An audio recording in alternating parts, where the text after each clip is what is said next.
These are the 3 things that you need for your bookkeeper website. Get ready for some alliteration. The first one is a compassionate solution.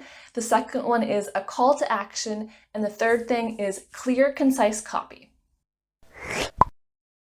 I'm Morgan from FinePoints.biz, and in this video, I'm going to talk about those 3 things along with the process I think you should go through when you're creating your bookkeeper website. And then I'm going to reveal my new website that I just created and give you some tips about that. Make sure you subscribe to my channel to get a new bookkeeping video every single week.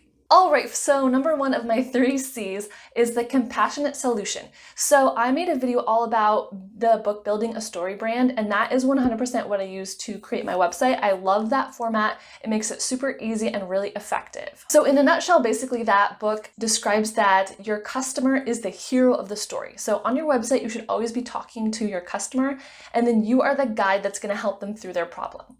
So that's why I called it a compassionate solution, because your client has a problem. You know, probably it's a small business owner that's overwhelmed with their finances. Maybe they've been doing their own bookkeeping.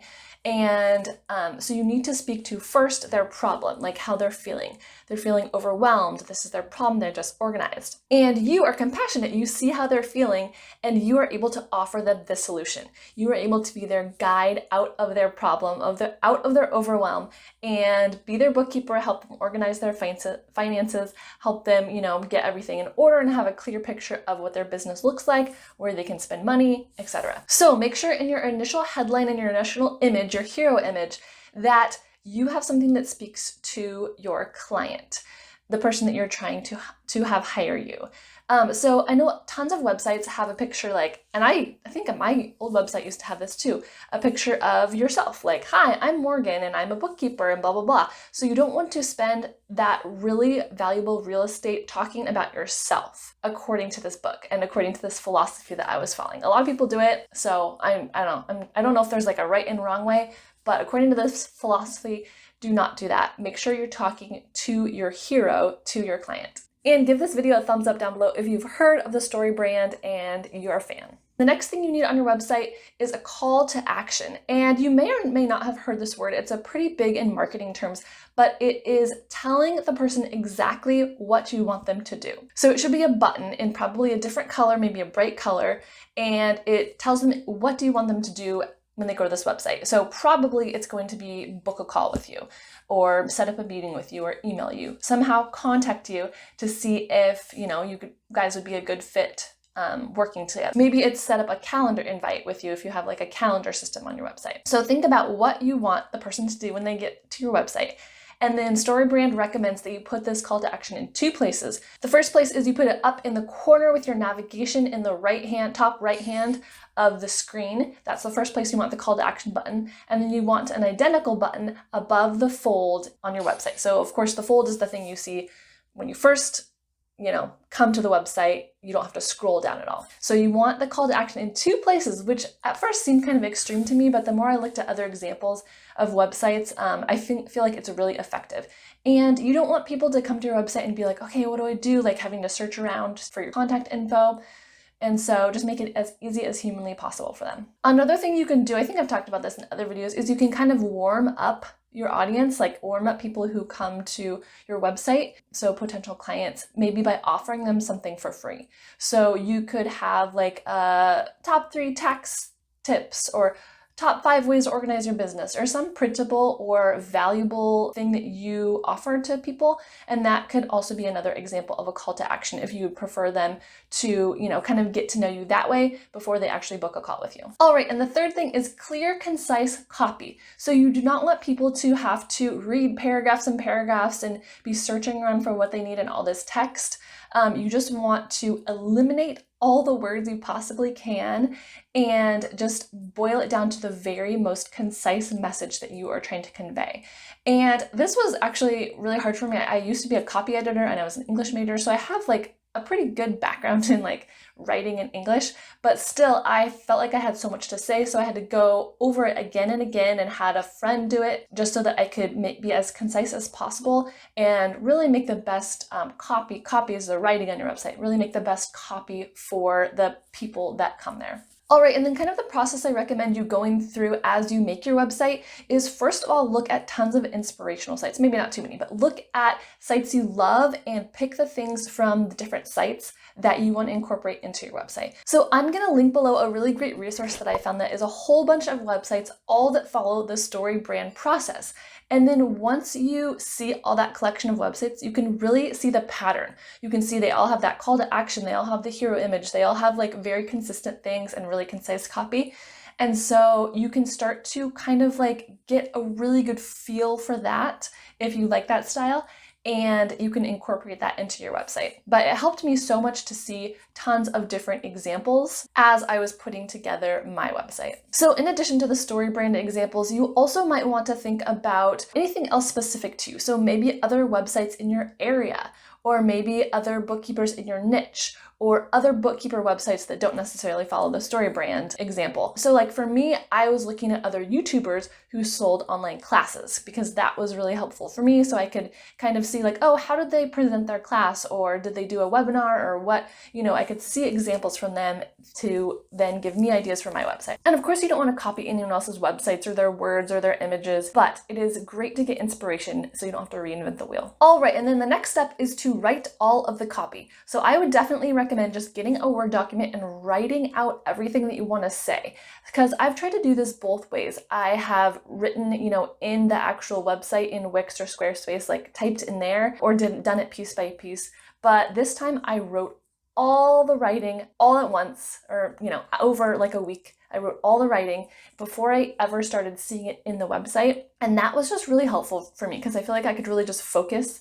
I wasn't concerned about, finding images or how the layout looked and all that, but I could just focus on the words, and just having that compartmentalized really helped me out a lot. And as you're writing your copy, you also want to think about the sections of your website. You guys can probably figure that out. You've been to enough websites, but you probably want to have an about section.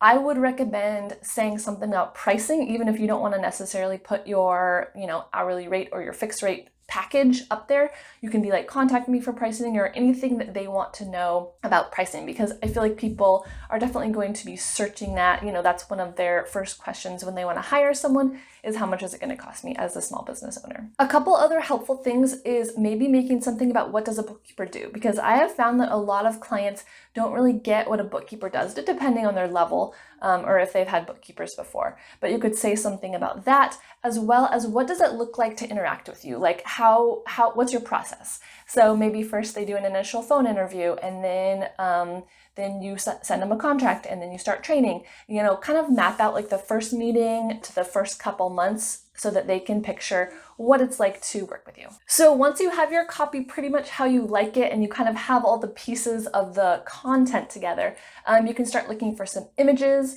And so some places I like to look, I use one called Pixabay, and then there's also Pexels.com. I can leave those linked below for you guys if you don't know those. Make sure they're royalty-free images so that they're free for you to use on your website, and you're not, using someone's copyrighted material. And I actually collected like maybe twice as many images as I actually ended up using, because it changed a lot for me once things were laid out on the site.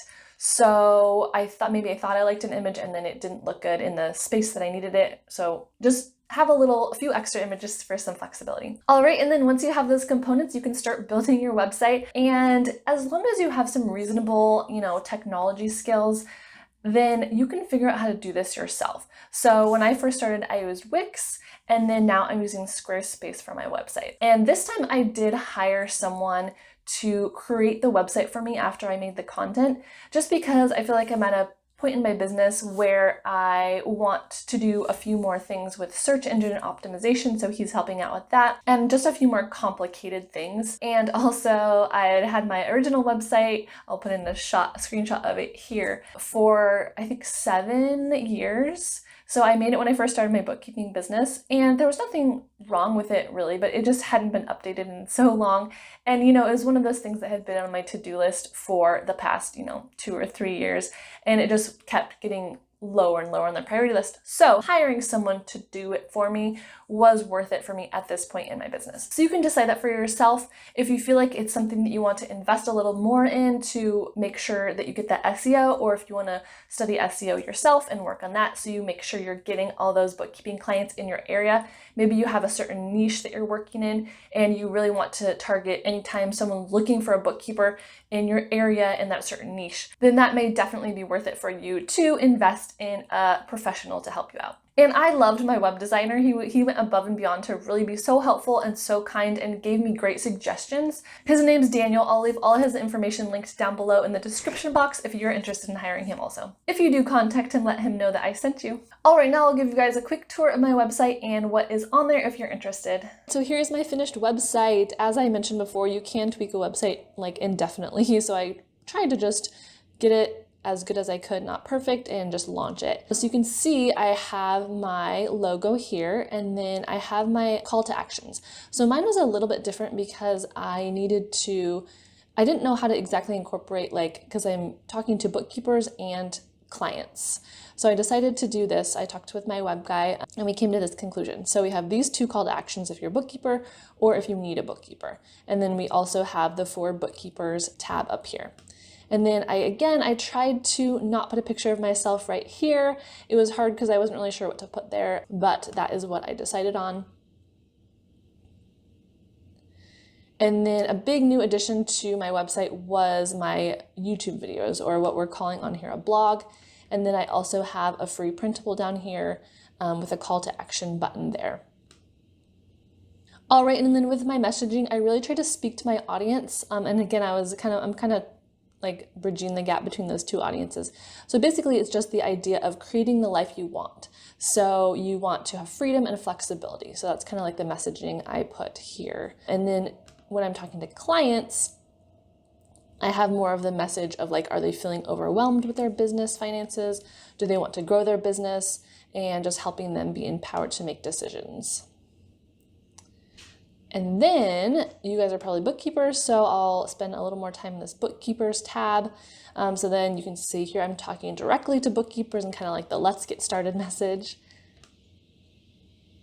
And this is kind of like an empathy statement. So, I understand how you're feeling. Maybe you're overwhelmed with getting started. And then kind of breaks out the different ways that I can support you as a bookkeeper.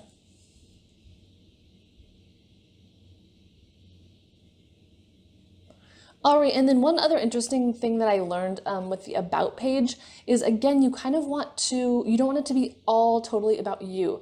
You want your customer to be the hero of the story. So here I'm like, okay, what are they gonna want? They're gonna wanna get organized. That's kind of my theme or my motto. And then I again spoke to those 2 different groups. Do you want to hire a bookkeeper or are you a bookkeeper? And then some free resources. And then I did go into a little bit about my, background and personality, just because I think that's interesting when I'm getting to know someone. And then easy to contact me. And again, on every page, there's this footer. And I'm still kind of perfecting this blog page, but it does help Google find you if you are able to do some kind of blog. I'm not an expert on this, but I'm just learning more and more. So I know that this does help with SEO in the Google algorithm. And I do just want to give a shout out to the web designer that designed this. He said he will give you a discount if you mention my name, that you found him through me. His name's Daniel, and I'll leave his link in the description box below. So he really went above and beyond, and I was super impressed with his work. So I definitely recommend him. Thank you guys so much for watching. Make sure to like and subscribe below. I really appreciate you and you guys watching and all of your engagement in my channel. That helps me out so much, and it means a lot to me, and it allows me to keep making free content for you. Thanks so much. Bye.